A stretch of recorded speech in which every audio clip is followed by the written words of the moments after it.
Hello, and welcome to another episode of the Empowered Hormones podcast. Today's episode is a little bit different because I'm doing a video for you guys as well as doing the audio recording. I'm doing this because I want to chat a little bit about Dutch testing, and I feel like the easiest way for me to do that is to share a screen and actually talk you through the Dutch test briefly, because it is something that I do get asked a lot of questions on, like what exactly is the Dutch hormone testing? Because so often women reach out to me and say, something's not right with my hormones. And I'm like, okay, what have you done? Have you done any testing? And they're like, yes, I've done bloods. It all came back fine. And I'm like, oh, I think you should do some saliva or some Dutch testing. And then they're kind of like, well, I don't know what that is. What does that mean? And what's kind of involved? Can my GP do that? Those kind of things, which no, your GP cannot. Let me answer that outright. You need to do that with a functional practitioner like myself or someone similar in the field. So because in today's episode, we're covering Dutch hormone testing, this sort of covers things like fatigue, low libido, imbalanced hormones. So a lot of symptoms that so many women relate to. Now, I like to take a really holistic approach when it comes to your hormones and support women, not only through lifestyle, but also nutrition and also herbal formulas. Now, when we're saying imbalanced hormones, I'm generally speaking, not always the case, as you'll see with the Dutch, but I'm generally talking about estrogen being elevated, and I often see a lower progesterone picture. So if this is you and you have done some testing, you know that is the case. One of my favorite blends for supporting this is Estro Switch. Okay, so this is by Switch Nutrition. It contains a lot of the ingredients that we'll chat about today, especially the broccoli extract or the sulforaphane, which I always say wrong, but also turmeric, zinc, selenium, and vitamin C. So all important cofactors in creating a healthy estrogen detoxing out the body. So to learn more about Estro Switch, just follow the links in the show note or head to switchnutrition.com and use the code SHEZ at the checkout for a discount. So today, I want to chat about using that functional approach to assess your hormones. I'm going to chat briefly, firstly, about blood and saliva testing, and then I'll chat about the Dutch urine testing. So you kind of compare as to why they're different and the pros and cons of each. So let me just share screen this with you so that you can see. Let me pull this across. Okie doke. So let's have a look. So when do we test our bloods and what are the pros and cons? Okay, so firstly, these are some sheets I've made up, but when it comes to testing your hormones so that we understand what is actually going on with your body, you can do serum, so blood testing.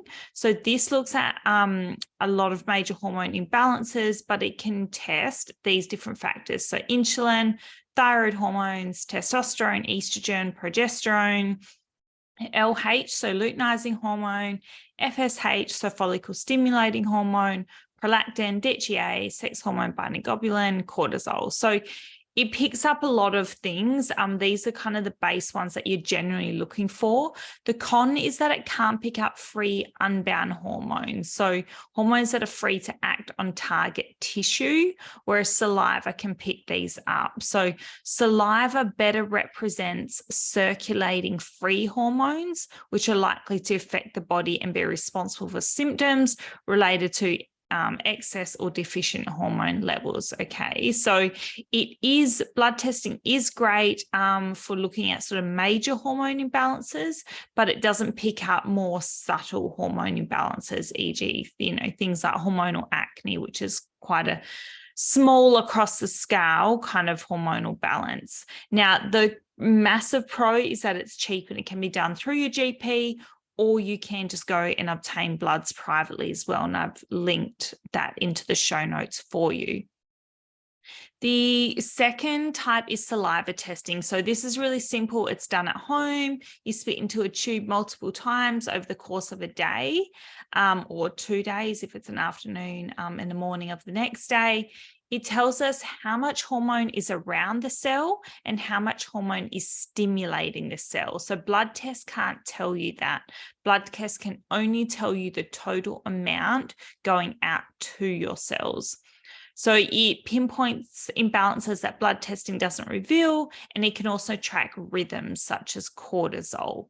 So the downside of it, though, is it doesn't tell us how our body is metabolizing these hormones, e.g. liver function, and it doesn't give us insight as to why these hormones are imbalanced like a Dutch test does. It's mid-range for cost, so it's usually around that $170 to $220 testing for saliva testing. Again, it is ordered through a nutritionist or a naturopath or a functional specialist, as opposed to your blood testing, like I said, your GP can do, or you can do privately. So it gives us more data than bloods, and it gives us more accurate data than bloods. Then we sort of go into your Dutch testing, so your dried urine testing. Now, this is my favorite because it shows me the full picture of what is going on with your sex hormones, your sleep hormones, and your adrenal hormones. So we take 4 to 5 samples over 24 hours, which means you're getting a far more accurate picture than one blood sample, which is just a snapshot. Now, your hormones fluctuate massively over the day. So by testing a few times, you get a better idea what is happening. Really, really importantly, it shows me the metabolites of the major hormones. This is important as the metabolites that often have the biggest effect on your symptoms. Okay, so these are the byproducts of the hormone reactions that need to be detoxified. Again, you cannot get it through your GP. You need to get it through our functional practitioner. Okay. So there are the 3 main types we use for hormones: blood, saliva, or dried urine testing. Okay. Now, when you are testing, there is some key things to note and remember. We generally like to do your blood testing days 3 for females. So if we're doing estrogen, FSH, LH, so this can help us sort of understand what's going on with that brain ovarian communication. Then if we're looking for progesterone to estrogen comparison, then we're doing days 19 to 28, okay? Because then we're looking 5 to 7 days post-ovulation, what's going on with those hormones. But generally, like I said, most hormones I will get tested sort of around that day 3 of your cycle. Now, so what is a Dutch test? Like we said, it's a dried urine test. So you pee on a bit of paper that dries out, and we send that off to the lab. These are the key things Dutch testing will tell you. So like I said, it will do rhythms and it will do metabolites. So it looks up very finite hormone fluctuations, okay? So we can see here that it picks up estrogen, so our E2 or estradiol, progesterone and testosterone.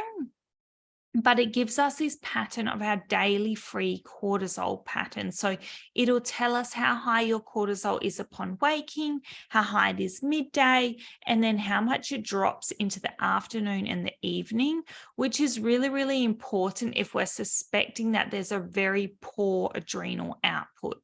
Because there's 2 types of cortisol that we're looking for here. We're looking for your free cortisol, which is unbound, and that is in your blood, so kind of like what your GP would look for.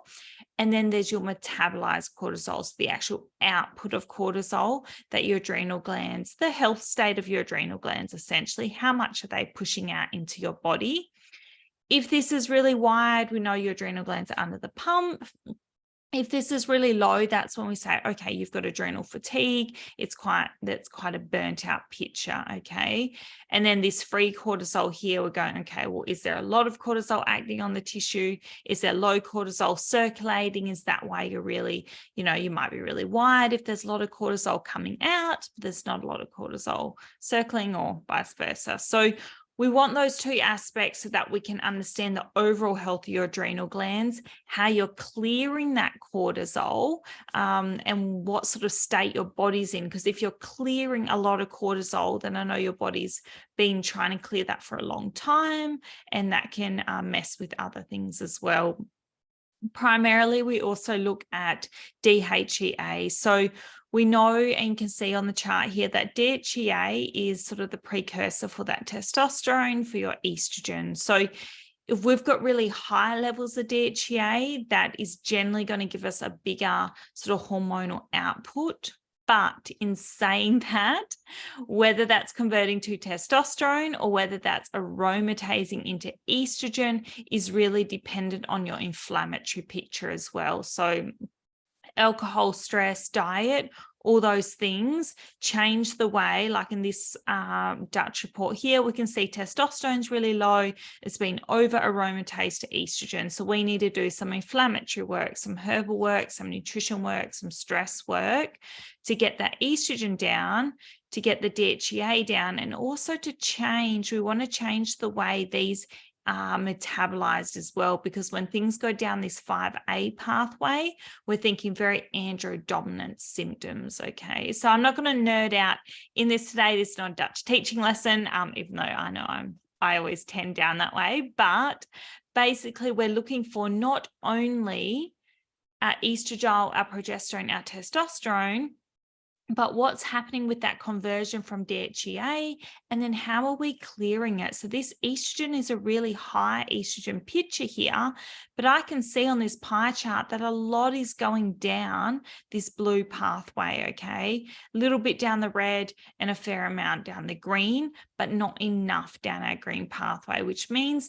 this person's going to be a lot more symptomatic. So think of all those high estrogen symptoms, the PMS, the mood swings, the fatigue, the breast tenderness, the heavy painful periods. A lot of that is coming because she's not clearing this estrogen effectively in phase 1 of her liver, or I can see through her methylation through phase 2. Okay, so this is why sometimes supplementing with just hormones isn't a good idea if someone has low estrogen, because how are they going to clear when there's a lot of estrogen? We really need to go, how are you metabolizing this estrogen, and then how can we support that through phase 1 and phase 2 of detoxing? Okay, so we're kind of looking at our key nutrients that work on phase 1, our key herbs that work on phase 1, and our key herbs and our key nutrients that work on phase 2. Now, the last kind of thing I want to briefly touch on is we chatted about this. So we chatted about the adrenal gland. The adrenal gland's output is DHEA. So in this picture, it's a bit higher, and the cortisol is quite high as well. So I can say, well, they're in quite a stress state here. We really want to work on that overall stress picture, which is going to help with the estrogen, but we also need to be able to clear that estrogen properly. A key element in this is looking at your B markers. So we call this your nutritional organic acids. So we look at your B6, we look at your B12, we look at your glutathione. So we look at the way you're detoxing things out the body. We also look at your neurotransmitters. So a lot of women have low dopamine, which affects mood and motivation, ability to cope with certain life factors. We can also look at melatonin and the total oxidative stress on the body. So these are all key part of that whole hormonal picture, of that whole stress picture, and then of how you're detoxing these hormones out the body, okay? So you can see why it's a lot more data rather than just our blood testing or just going, I've got estrogen, progesterone, testosterone. So it's a very, very important test, really important for hormonal acne or any hormonal imbalances, estrogen dominant pictures, low progesterone pictures, stress-based pictures, women struggling with heavy painful periods, fatigue, sleep issues, insomnia, perimenopause, into menopause if they're struggling with liver detoxing or thyroid imbalances, and we want to know what's going on with the adrenal gland as well. Any kind of skin rashes, if there's a really slow metabolism and inability to lose weight, this can give us some further insight into what is going on as well. So it's a really, really important test, but for a range of different reasons. Now, when you're trying to work on that estrogen dominance, because that's one of the most common things, remember, we do need to support that liver. So quality protein, garlic and onions, if you can tolerate FODMAP, so you may need to do gut work as well. Taking a good quality B complex, eating your cruciferous vegetables each day, because that works really well in phase 1. But remember, can you tolerate them? So it comes back to that FODMAP stuff as well. Same with supplementing with the DIM or your estro switch or your turmeric, your B vitamins, things really, really key factors in rebalancing those hormones. But at the same time, if you're struggling with a lot of gut issues, a lot of bloating, you're not eating enough fiber, you've got constipation or potentially loose stools, you're going to have issues binding up those hormones and getting them out the body. Okay, so your most common symptoms, just to recap on that, of these estrogen dominance or imbalances: irregular or heavy periods, water retention, breast swelling or tenderness, headaches, migraines, fibrocystic breast changes, weight gain, mood swings, hair loss, painful periods, PMS. Okay, so your whole mood imbalances before your period as well. So your key things: support your liver, fix your gut, eat enough fiber. So regular bowel movements are critical here. We know from studies that 2 months of 15 to 30 grams additional fiber per day reduce estrogens in premenopausal women.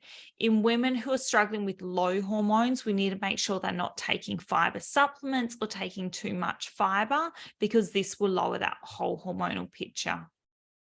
And then sleep and stress. These are 2 really, really key factors in rebalancing your hormones as well, especially when we're thinking about supporting progesterone and then also trying to get that in line with where our estrogen's sitting, but supporting that adrenal picture. Because as you saw from the Dutch, the adrenal glands are key to that whole hormonal picture as well. So if our adrenal glands are under the pump, you're most likely going to have sort of imbalanced hormones. So I hope that was helpful. Whether you watch the video or you're listening to the podcast, hopefully you grabbed some more key data as to why Dutch testing can be really, really important. Now, I do Dutch testing inside the root cause program. I also do saliva and blood testing as well. So this is the 6 months at a minimum where we start to rebalance your hormones and your gut health, okay? Because these things take time. None of it's overnight. None of it is a quick fix, especially when you're talking about hormonal pictures that have been present for years. We need time to change the diet, let the herbs do their work, let the nutrients support the liver, work on that gut health, clear infections, all key parts of addressing hormonal issues, weight issues, skin issues, gut issues, okay? So you can find your Switch products in the show notes as well, or use SHEZ at the checkout. You can assess your gut health in the links in my show note or on my website. Follow me on Instagram, Sheradyn_functional nutrition. You can join my private Facebook group, Gut Health Solutions, which has a lot of free videos and information on these kinds of things as well. Check out my website, or please, please, please leave me a review. I love hearing from you and I really appreciate your time in listening to the podcast.